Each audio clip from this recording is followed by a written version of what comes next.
The 2023 Sunday Darkwave is a high-end BMX bike built for street riders who are pretty tall. I talk highly about this bike, and last year I talked way too much about it that I actually ended up buying a Sunday Darkwave frame and building out my own version of this complete BMX bike. I think this is a great bike for taller riders who want something that's very high quality. It differs from the other high-end Sunday completes like the Sunday Soundwave and the Sunday Wavelength, but it has its own unique purpose, and that's what we're going to talk about in this video. I'll tell you everything there is to know about the Sunday Darkwave and help you decide if this is a good bike for you to buy, and maybe it's not. And if that's the case, I will give you an option to get a recommendation from me. So let's get into it. Let's talk about the 2023 Sunday Darkwave BMX bike. The Sunday Darkwave comes equipped with 4 pegs, 4 hub guards, okay?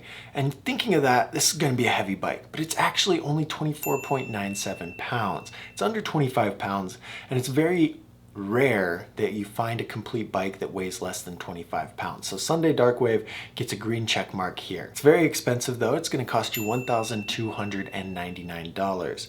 Everything on the bike is fully upgradable and fully customizable, although it's all aftermarket. It's all incredibly high quality. So you shouldn't want to change very much on this bike unless it's just for like cosmetics or sizing. You know, if you need smaller handlebars, you need longer cranks, whatever it may be. That's the only reason I recommend changing anything on the bike. But if it does come down to that, everything's replaceable. Bike's gonna come with 4 pegs and only 3 hub guards. It comes with the Odyssey Clutch V2 free coaster, which has a hub guard on the non-drive side, but not a hub guard on the drive side. It's interesting, it's weird, but 3 pegs, 4 hub guards, okay? It does come with brakes if you decide to ride brakes on this bike, although it's pictured brakeless, and if you do want to take the brakes off, the hardware is removable, the brakes are removable, and you can have a nice clean look if you decide to ride brakeless. So there's technically 2 variations of this bike. They're kind of the same, they're kind of different. This is a weird quirk that Sunday does that, man, Sunday is just so confusing with their different models. It's like Sunday Forecaster, but then within the Forecaster, there's like 6 different options, you know, and each one's a little bit different. It's not just color. And the Darkwave, they threw a whoop-de-whoop at me and tricked me a little bit because I didn't notice this early on, but here we go. We have a 21.25 inch top tube, which is normal for the Sunday Darkwave, and it comes in matte dark brown.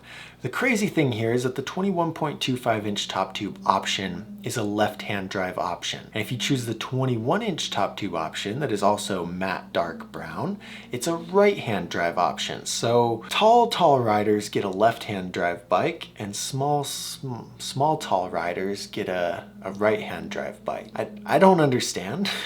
I really don't, but it is what it is. Maybe they didn't sell very many 21.25 inch bikes last year, so they're like, oh, let's make a 21 inch. I don't know. It doesn't make any sense to me. If you guys know what's going on, let me know in the comments because it's confusing. But those are your 2 options: left-hand drive, right-hand drive, 21.25 or 21, both in the matte dark brown colorway.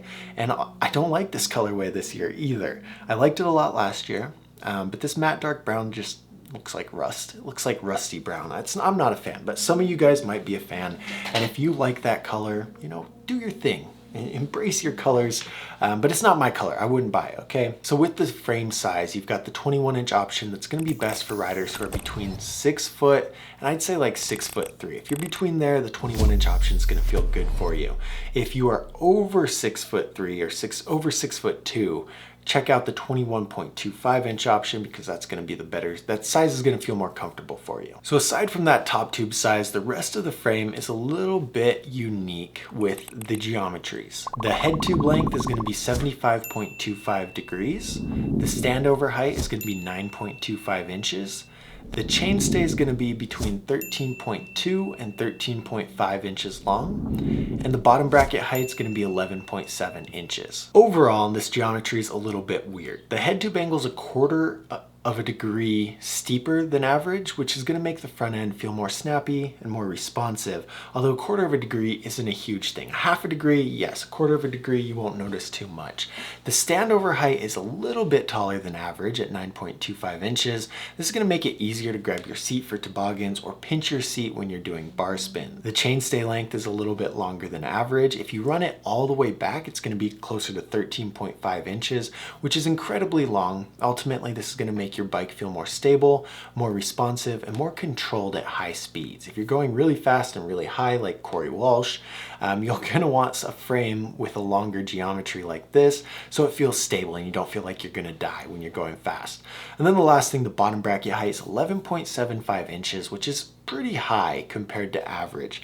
11.6 is average, and this higher bottom bracket height is going to get your feet higher off the ground, and it's going to give the bike a more responsive feeling. So ultimately, a lot of this geometry gives the bike a responsive feeling, except the standover height and the chainstay length. Those kind of help mellow things out. It's got forks with a 28mm offset. The handlebars are 9.8 inches tall. The cranks are 170 millimeters long. It has the Odyssey BROC stem with a 50 millimeter reach. And the gear ratio is 25:9. The sprocket has a bash guard, which is pretty cool, and you don't find that on very many complete bikes either. So let's get into the quality. The Sunday Darkwave frame is an aftermarket, high quality, full chromoly frame. This is a great frame. The forks are Sunday Darkwave forks, like I said, with that 28mm offset. These forks have the Odyssey 41 thermal lifetime warranty. The bars are the aftermarket Odyssey BROC bars and 9.8 inches tall, and these also have the 41 thermal lifetime warranty. The cranks are aftermarket Odyssey Thunderbolt cranks. These are high-end cranks. They also come with the 41 thermal lifetime warranty. These are some of the best cranks you can buy, although they're not 48 spline because they're 2.5 piece cranks, and some people are going to prefer the 48 spline for, you know, drive sprocket and spline drive sprocket and things like that. But anyway, these are great cranks, and they have the 41 thermal lifetime warranty. The rims are the Odyssey Hazard Light double wall rims. These are high-end aftermarket double wall rims that most people run, especially when they build up a custom wheel, because of their balance of weight and strength. This is an incredibly high quality bike, and it would be right next to the Sunday Soundwave if the frame had a lifetime warranty like the Sunday Soundwave frame. Everything else on this bike, I mean, everything in general is really high quality, and it's pretty rare to find a frame with a lifetime warranty. But because of that, the bike's gonna rank just slightly under the Soundwave in terms of quality. It's a high quality bike. It's an incredibly good pro level BMX bike, but the frame doesn't have the warranty like the Soundwave, so it's gonna just be down a little bit. It's gonna be next to the Sunday Wavelength frame. It's a really good bike, and because of the quality, I'd say that there isn't a weight limit on this bike. If you weigh 250 pounds or more, this bike's gonna be fine. If you weigh 100 pounds, this bike's gonna be fine. It's a really high quality bike, and you shouldn't worry about parts breaking prematurely on you like you would if you had like a $500 bike or a $600 bike. You gotta worry about things breaking. Not on this one. Okay, so the honest truth here is I do recommend this bike, and I think it's a really high quality bike.